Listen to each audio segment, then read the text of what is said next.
Yes, it's George Burns and Gracie Alice.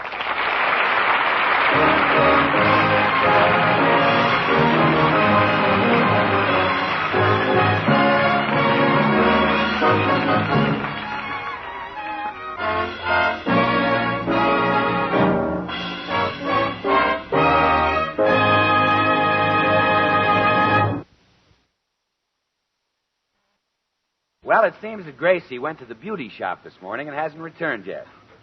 Sugarthroat, alone in the house, is engaged in his favorite pastime. Guess what? I ain't got nobody, baby. As nobody cares for me.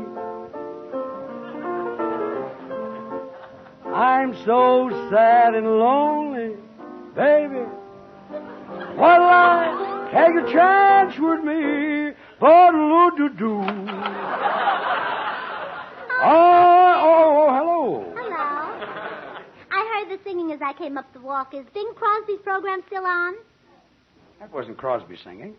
That was me. Oh, go on. It was Crosby. Honest, it was me. I'll show you.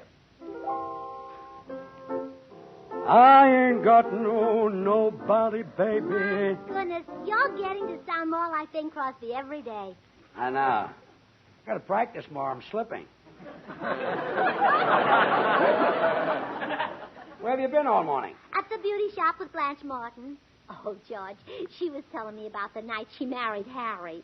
He was so innocent and naive. What happened? Well, wait till I tell you. Yeah? He sure wasn't as smart as you were. Well, tell me fast. What did he do? He paid for the marriage license.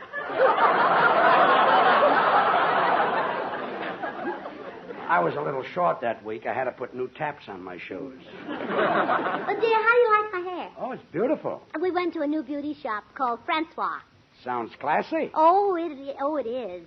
When you walk in, Francois bows and kisses your hand, and then he takes you to a booth and personally creates a hairstyle just for you.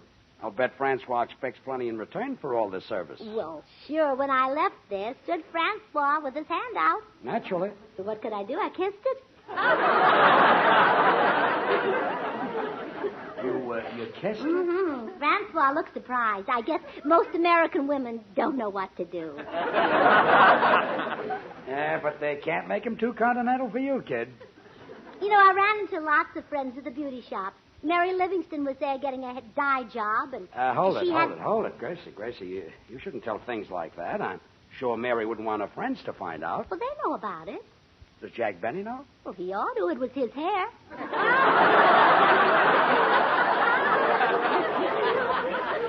I should have guessed. Well, you know, there's a beautiful manicurist at the shop. She was telling me about her dates. And poor Bill Goodwin, were his ears burning. I'll bet. He was sitting under an awfully hot dryer. Well, they certainly did a nice job on you, honey. I've never seen your hair so curly. Well, it should be curly. I had 2 permanents. Why 2? Well, when they finished the first one, I was only halfway through the magazine I was reading. So you paid $20 for another permanent? Why didn't you go to a newsstand and buy the magazine? Well, why waste that money? At the beauty shop, I read it for nothing, I see. Oh, it was a wonderful magazine. It has all the latest news and gossip. It's called Dirt. Dirt? Mm-hmm. Guess you haven't heard of it. It's more of a woman's magazine. It sounds like it. It doesn't name any names. It just gives you hints. But if you're real smart, you can figure them out. So naturally, I didn't have any trouble. Naturally not. Well, for example, here's one hint it gave. What famous Swedish star whose name begins with B-E-R-G is practically inseparable from what celebrity of another nationality? It's very hard to figure out. But I did it. It's Bergen and McCarthy.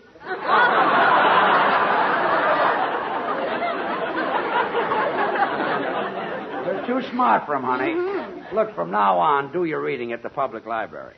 It's better and cheaper. The public library? Yeah, that's that large building near the post office. Yeah, I know where it is. I ought to. You stood me up there one night. I did? You and Georgie Jessel. We had dinner at his house, and after dinner he said, Gracie, we'll meet you in the library for coffee. So that's where you went.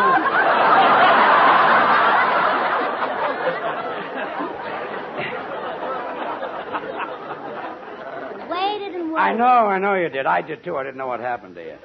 Gracie, the public library is strictly a place where they keep books, and I wish you'd start reading them. That's the best way in the world to improve your mind. All right, George. After I've had something to eat and change my clothes, I'll go over there. But just between you and me, do you think my mind can stand improvement? I wouldn't even wait to change clothes. I'd go now.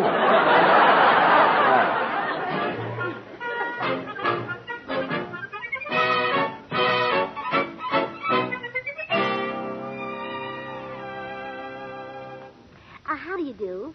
Are you the librarian? Yes, I am. May I help you? Well, I'd like to read a book, please. You better call a plumber. I hear steam escaping. It's not the plumbing. It's those people at the tables. Oh, well, then you better call a doctor. We'll have to make our voices lower. All right, let's sit down. They must be reading hot books. Let's step back here where we won't disturb them. All right. Now we can speak up. So you'd like to read a book? Anything in particular? No, whatever's popular with other women.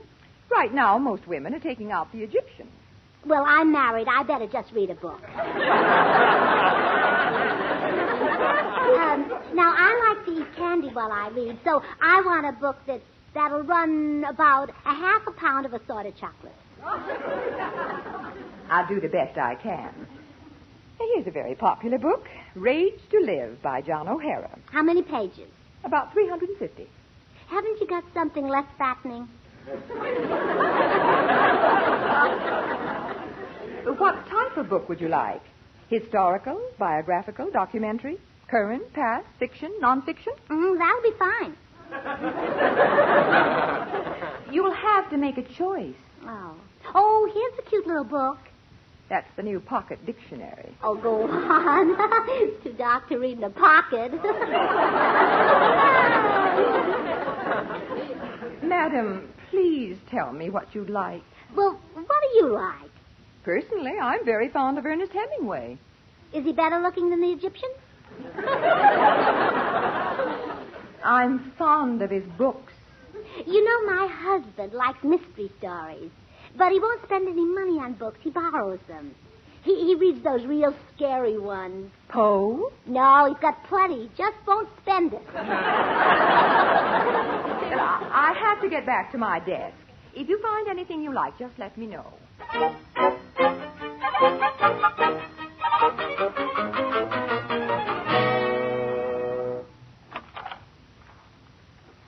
Back from the library so soon, Gracie? Mm-hmm. And here's the book I got. Let's see it.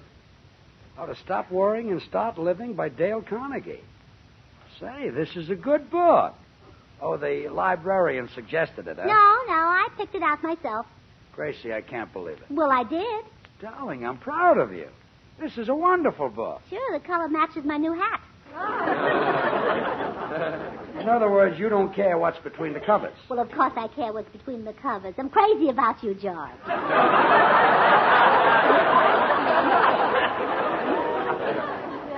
Thanks. I'll bet you don't even know who Dale Carnegie is. I certainly do. He's that rich man who carries his money in his girdle. Carries his money in his girdle? Well, I read that there's millions of dollars in the Carnegie Foundation. Yeah. That's a different Carnegie. Have you read any of this book? Well, I read a little of it on the way home. You shouldn't read while you're walking. You're liable to fall into a manhole. Oh, George, I'm not that dumb. I didn't read it while I was walking. Good. I was driving. You read this book while... Do you realize you could be arrested for that? Oh? Oh, it's that kind of a book, huh? No, honey. This book tells you how to solve your worries. See, right here it gives you the formula.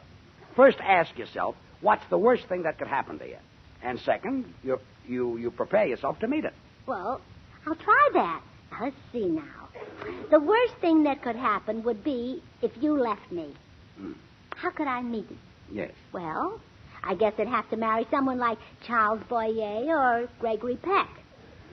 Well, gee, this book really works. I'm not worried at all now.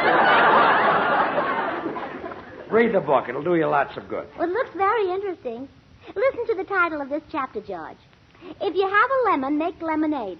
That's good advice, Gracie. But without sugar, it'll be sour. No, it means if you have bad luck, make the best of it. Well, you'll have better luck if you put sugar in it. Read the book. I'm going in the den and run through a few tunes. Well, Gracie, let's get busy and read this book. All right.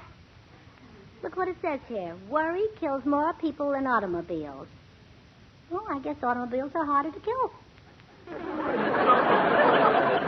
And it also says that everybody worries. And, Gracie, it's up to you to stop them. All right, I'll do it. And I'll help you. Gracie, there's someone at the door. Answer it. Well, why don't you answer it? Well, let's both answer it. Come in. Hi, Gracie. Oh, hello, Bill. Sit down. I want to have a little talk with you. Okay, Gracie. Bill, you mustn't worry. Now, make the best of things. If you have a lemon, make a lemonade.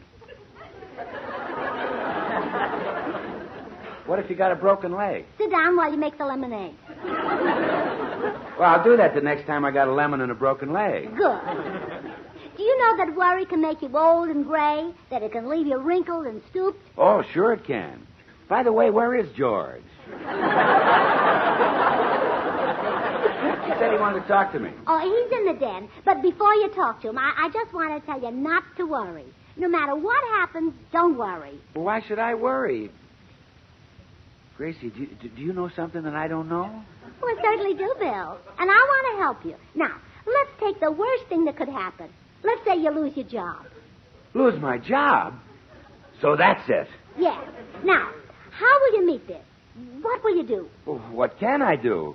I'll have to go to the unemployment office and collect $25 a week. Gee, what do I do with all that extra money? Feel better now, Bill? No, I don't, Gracie. It's the dishonor and disgrace of being fired after all these years.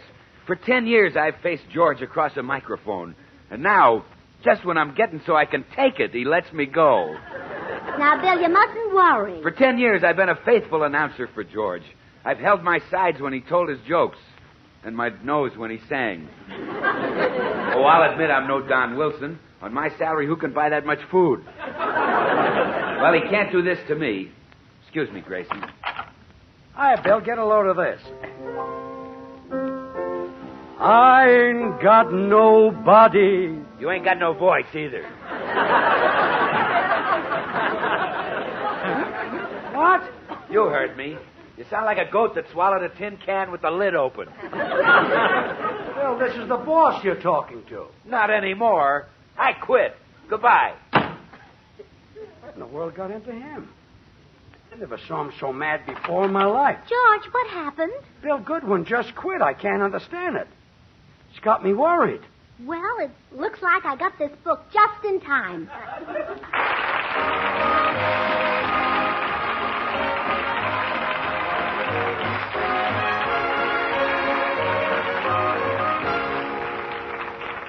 George and Gracie will return in just a moment. I can't understand why Bill Goodwin quit. It just knocks me for a loop. We've been together for 10 years. George, how can you worry when I've got Dale Carnegie's book right here?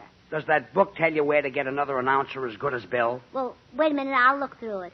Would that be listed under A, another announcer, or G, good as Bill? F, forget it. Bill's so mad at me. I tried to talk to him just now, and he hung the receiver up in my ear. Turn your head. I'll help you get it out there. I like it there. Darn it, I hate to lose Bill. He's a wonderful announcer. Everybody likes him, especially the women. He's got a good head on his shoulders. Yeah, and it's a different one every night.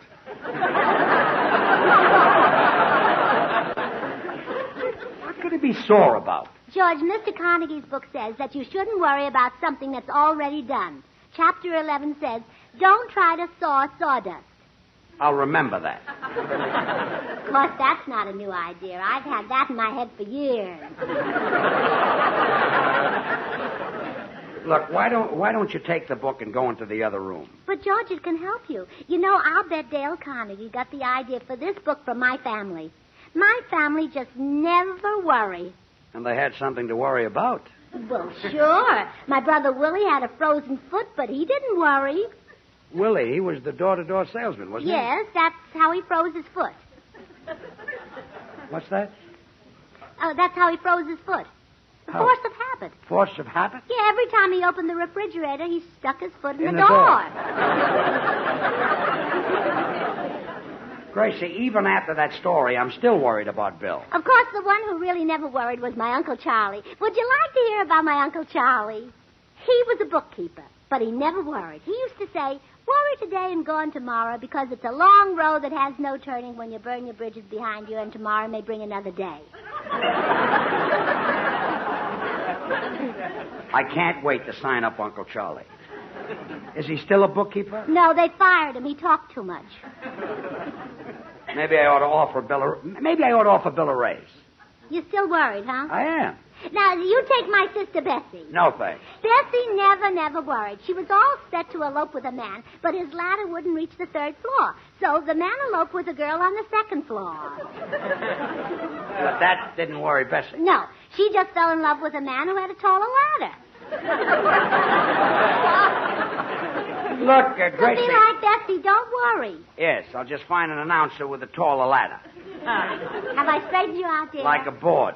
Where are you going? Over to Bill Goodwin's apartment. Maybe I can reason with him. Do you want to take this book with you? No, thanks.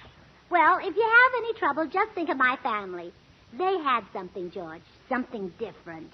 I know, I married her. See you later, dear.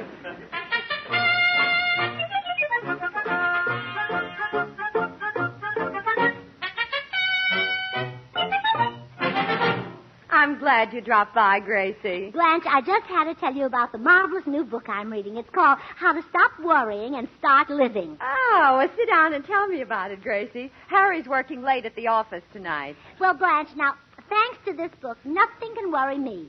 Now, let's say, for instance, that George was working late tonight. And let's say that he had a beautiful blonde secretary like Harry's. Well, that wouldn't worry me for 1 minute. Do you really think Harry's secretary's beautiful? Terrific.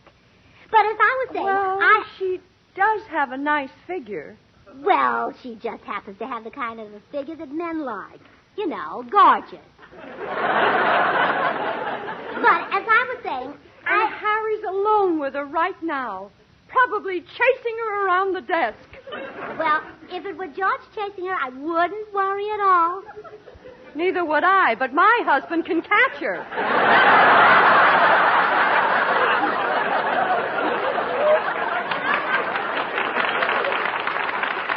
Blanche, are you worried about Harry? I certainly am. Oh, what a lucky thing I happened to stop by. I can tell you how to stop worrying. Well, let's have it. All right. Now, just think of the worst thing that could happen. Harry runs away with the blonde. Now, feel better? No. Blanche, you're fighting me. Gracie, I've been married to that man for 22 years, and now he wants to leave me for a blonde. He's tired of me. Oh, well, don't worry about it. In another 22 years, he'll get tired of the blonde and come back to you. So let her worry. Isn't it wonderful when you know how to meet your problem? Yeah. When mine comes home, I'm going to meet him with an aluminum roaster. Yeah, that's the idea, Blanche. Cook him something. Does Harry like roast aluminum? I'll let you know. Oh, Gracie, I just heard Harry come in the back door. You better leave. All right. I'm glad I was able to help you, Blanche. Goodbye. Wait till I get my hands on that weasel. Well, Blanche, I finished my work earlier than I expect. Where are you going? Upstairs to pack my bag. I'm going home to Mother. Well, don't take the evening paper. I haven't read it.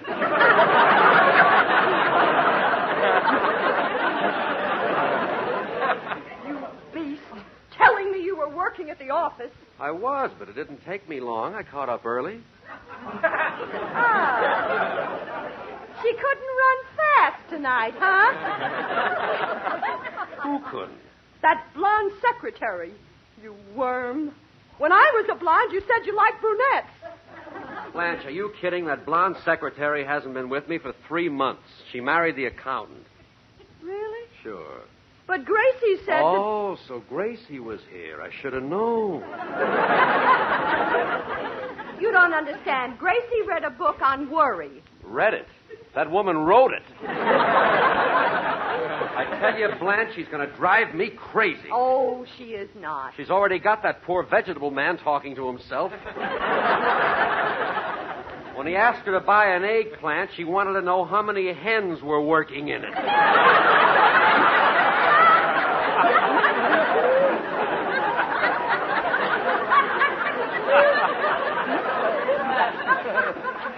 I'm going to find George and have a showdown with him. I say Gracie ought to stay home with her husband.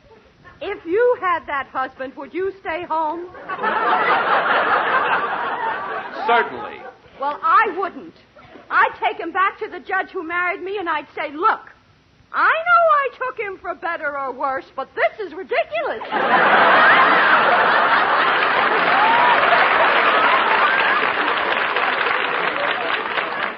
I'll see you later. I'm going to find George.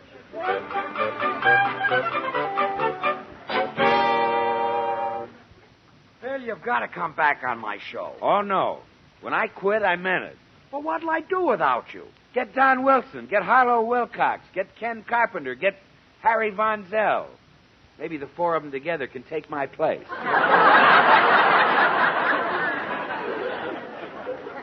Now, suppose you tell me why you quit. Well, Gracie said you were going to fire me. Gracie said that? Well, yeah. She said, don't worry, if George fires you... Wait a minute. That book on worry.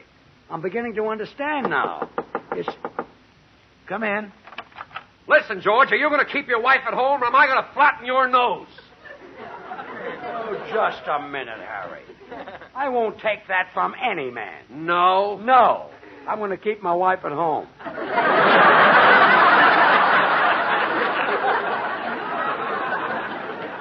Harry, what did Gracie do? I don't know exactly, Bill. Blanche said something about a book on worry. Oh, again with that worry routine, I see. You've got to keep her at home, George. Yeah, but how? In the old days, a man was the master. He could lock his wife up. Wish I'd have been married 100 years ago. Why weren't you? Couldn't you find a pretty girl? I take back the raise. Wait a minute. I think I've got an idea. I'll give Gracie a dose of her own medicine. You mean worry her? Yeah, I'll teach her a lesson. Do you want us to help you? Oh, no, Bill. Thanks. I know how to worry her. I'm married to her. Well, that ought to do it if anything will. So long, fellas.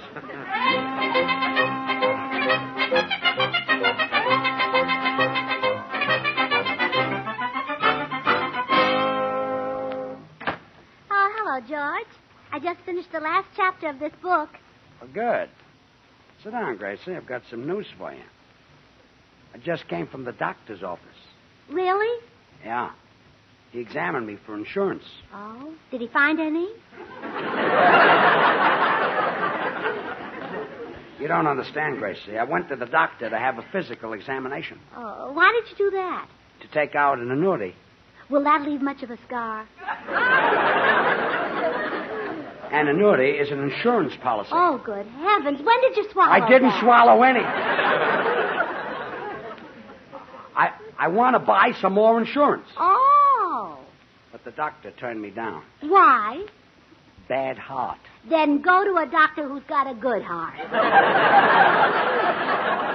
Don't you worry too much. You ought to read this book. Well, that takes care of the doctor. I'm in love with a woman. What? Yeah. She's young, seductive woman with a beautiful face and a gorgeous figure. Oh, George, you scared me for a minute. I thought it wasn't me.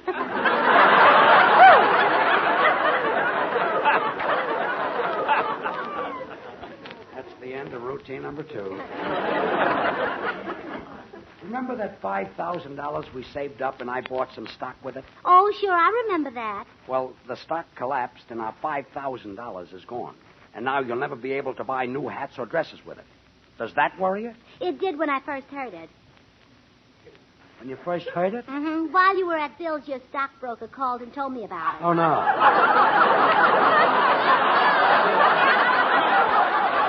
Oh, really, George? You ought to read this book. You Give me look the very book. Give me the worried. book. I'm done.